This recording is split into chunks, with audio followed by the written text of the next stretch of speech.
आज के स्वाध्याय में विषय है उपयुक्त वातावरण ढूंढें अथवा बनाएं।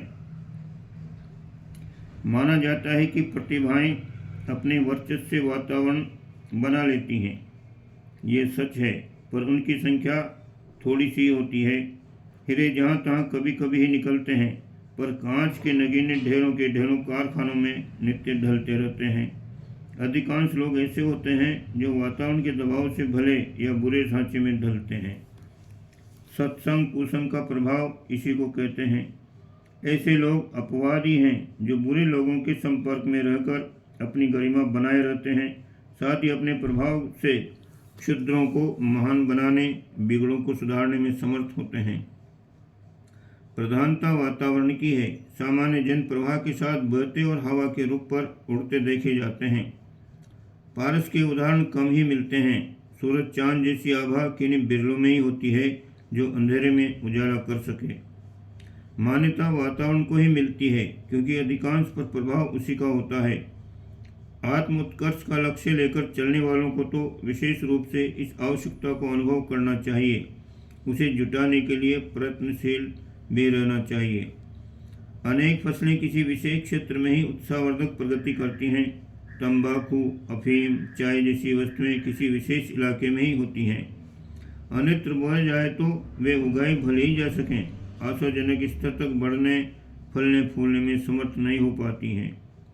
चंदन के पेड़ बोए तो कहीं भी जा सकते हैं, पर मैसूर जैसी सुगंध उनमें नहीं उभरती। आम, संतरा आदि की उत्तम फसल निर्धारित क्षेत्रों में पनपती है। नारियल, लौंग, मसाले किसी विशेष भूमि में ही उगते हैं। इसी प्रकार किन्हीं विशेष क्षेत्रों में ही कोई विशेष जड़ी बूटियाँ पाई जाती हैं।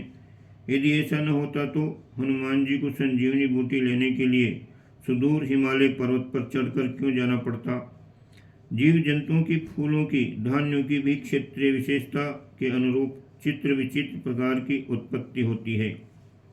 सोवियत संघ के एक संघीय प्रांत उज्बेकिस्तान व अजरबैजान में अधिकांश व्यक्ति 100 से भी अधिक वर्ष तक जीवित रहते हैं। इसे वातावरण की ही विशेषता कहना चाहिए। आध्यात्मिक प्रगति के लिए भी अनुकूल अनुरूप वातावरण होना चाहिए, अन्यथा संव्याप्त चिंतन की भ्रष्टता, चरित्र की दुष्टता प्रमाणिक किए बिना नहीं रहती। ढलान की ओर पानी अनायास ही बहता है। ऊपर से नीचे गिरने का उपक्रम पृथ्वी की गुरुत्वाकर्षण शक्ति ही बनाती रहती है।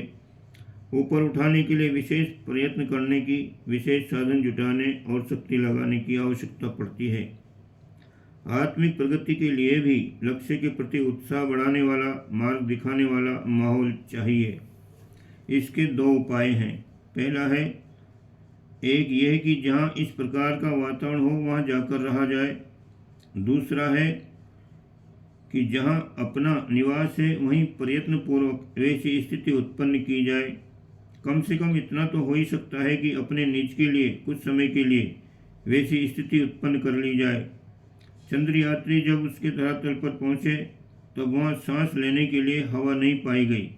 उनने ऐसे उपकरण साथ ले लिए जिनमें ऑक्सीजन भरी थी। उसी माध्यम से वे लोग सांस लेते रहे और चंद्र धरातल के सर्वथा प्रतिकूल वातावरण में भ्रमण अन्वेषण करते रहे। पृथ्वी के उत्तरी दक्षिणी ध्रुव की स्थिति भी निवास के सर्वथा प्रतिकूल है।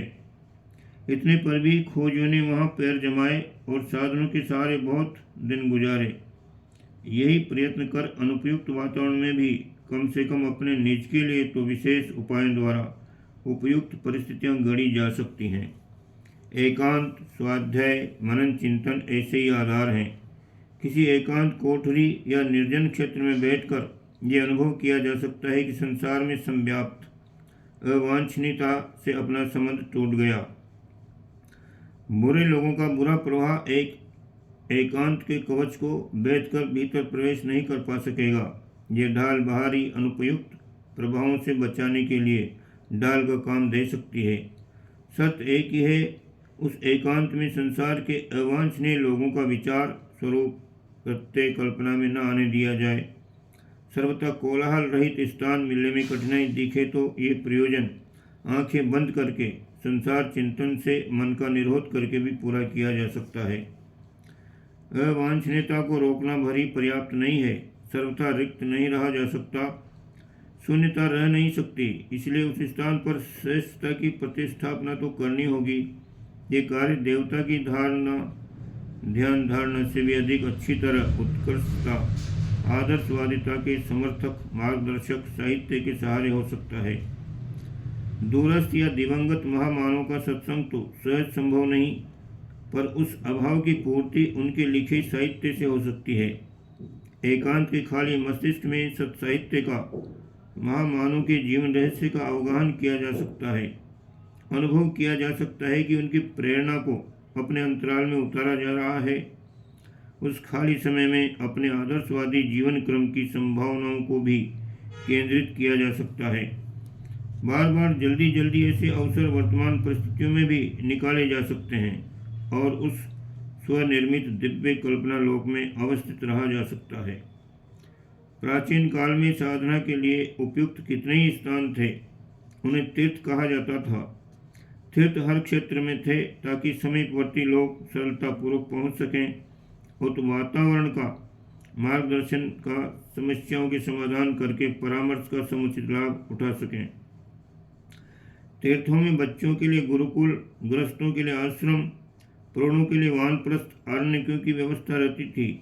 हर व्यक्ति वहाँ निवास में पड़ने वाला भोजन वे आदि स्वयं उठाने की स्थिति में नहीं होता था। अमीरों के साथ गरीब भी आते थे। सभी को समान सुविधा मिले, गरीब अमीर का अंतर न दिख पड़े, किसी पर दीनता और किसी पर अहमता छाई न रहे। इसलिए समता की व्यवस्था बनाए रखने के लिए उपरोक्त सभी आश्रमों में सदावर्त भंडारा चलते थे। सभी आगंतुकों को समान सम्मान और सुविधाओं का सहयोग मिलता था। सभी समुचित प्यार, दुलार, मार्गदर्शन, परामर्श एवं भविष्य को उज्ज्वल बनाने वाली प्रकाश प्रेरणा का लाभ प्राप्त करते थे। स्वर्गोपम भाव संवेदनाओं का रसास्वादन करते थे। उन दिनों सभी को आत्मिक प्रगति के लिए उपयुक्त स्थान एवं अवसर प्राप्त करने का अवसर उपलब्ध था। इस निमित्त बने तीर्थों की सबसे बड़ी विशेषता यह होती थी कि उनके संचालन, तत्वदर्शन, साधन, प्रयोजन एवं जीवन उत्कर्ष की विधा में हर दृष्टि से प्रवीण पारंगत होते थे। ये कार्य गृहस्थ पुरोहित करते थे। परिव्राजक बनकर सदा सर्वदा भ्रमण करते रहते थे। समय समय पर उपयुक्त केंद्रों पर थोड़े थोड़े विचारशीलों को इकट्ठा करके उनके प्रशिक्षण सत्र चलाते थे। एक एक करके बात करना भी उचित है, पर उस प्रक्रिया में ये दोष है कि कोई प्रतिभाशाली अपना समूचा समय लगाकर भी थोड़े लोगों से ही संपर्क साध पाता है और एक से दूसरे तक पहुंचने में उसकी सुविधा वाले समय की प्रतीक्षा करने में ढेरों समय लग जाता है। इसलिए परिव्राजकों का एक साथ एक स्थान पर एकत्रित होकर विचार गोष्ठी क्रम चलाना सुविधाजनक होता है। उसमें व्यक्तिगत समस्याओं के अनुरूप अलग अलग परामर्श देना भी संभव हो जाता है। ये प्रयोजन बड़ी सभा, सत्संगों, आयोजनों तथा समारोह में नहीं हो पाता। बहुत बड़ी संख्या में जनता के एकत्रित होने पर सामूहिक उत्साह तो उभरता है।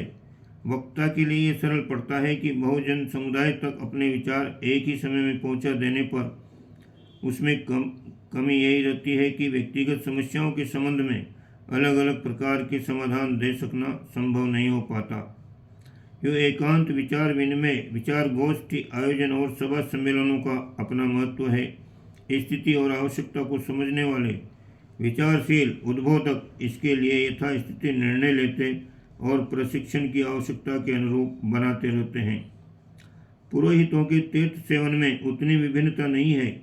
उनका एक ही प्रकार, क्रम निर्धारण, समय विभाजन अपने डर पर घूमता रहता है। अब न तीर्थ पुरोहित अपना कर्तव्य पालन करते हैं, न आश्रम स्तर की प्रशिक्षण व्यवस्था चलाते हैं और न साधु विरक्तों को ही लोक शिक्षण में निरंतर देखा जाता है। इन दोनों को ही जीवन परिष्कार और सत्प्रवृत्ति संवर्धन को लक्ष्य रखकर संपर्क साधना और शिक्षण चलाना चाहिए, पर वैसा कुछ नहीं होता। देव दर्शन और पूजा परक कर्म कांडों के सहारे दक्षिणा बटोरने की धुन भर लगी रहती है। देवताओं के एजेंट स्वरूप में अपने को प्रस्तुत करके भावजनों का सहज सम्मान भी प्राप्त करते हैं।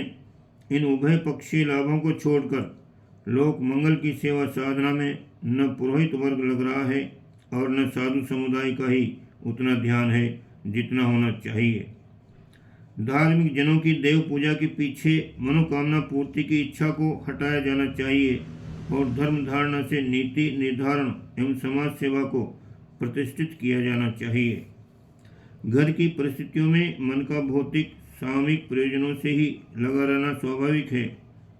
इस कठिनाई के रहते चित्तवृत्तियों का निरोध और उसका आध्यात्मिक स्तर की उत्कृष्टता के साथ जुड़ना कठिन पड़ता है। इसलिए अधिक अच्छा और अधिक प्रभावोत्पादक यही रहता है कि जहाँ आत्मिक प्रगति के उपयुक्त वातावरण, सुविधा साधन एवं भटकावे उलझनों का समाधान मिल सके, वहाँ जाकर कुछ दिन रहा जाए और उपयुक्त क्षेत्र में रहते हुए उपयुक्त साधना की जाए। इस दृष्टि से गंगा की गोद और हिमालय की छाया वाला स्थान ढूंढा जाना चाहिए। इन दोनों में अपनी आध्यात्मिक विशेषता है। इसी कारण गहरी आस्था वाले साधक कुछ समय के लिए इसी प्रकार के तीर्थों में रहते और साधना करते हुए आशाजनक सफलता प्राप्त करते हैं। तीर्थ स्तर की ऊर्जा को ज्वलंत बनाए रखने के लिए तीर्थों में नियम, जप और यज्ञ बड़ी संख्या में होना चाहिए। साधना की तपश्चर्या शरीर करते हैं, उनके साथ साथ मानस का सर्वांगीण एवं भावनात्मक विकास करने के लिए ऐसा प्रशिक्षण मिलना चाहिए जो प्रस्तुत समस्याओं को उच्च स्तरीय समाधान भी प्रस्तुत कर सके। राम, लक्ष्मण, भरत, शत्रुघ्न को अपनी जन्मभूमि में भी सभी प्रकार की सुविधाएं प्राप्त थीं, पर उनने गुरु वशिष्ठ के परामर्श से गंगा की गोद और हिमालय की छाया में ही अपना निवास स्थिर किया। वे चारों भाई वशिष्ठ गुफा के इर्द गिर्द देवप्रयाग, लक्ष्मण झूला, ऋषिकेश, मुनि की रेती में रहकर साधनारत हुए थे। इन दिनों प्राचीन काल की सभी व्यवस्थाओं से संपन्न शांति कुंज हरिद्वार की ओर चला जा सकता है।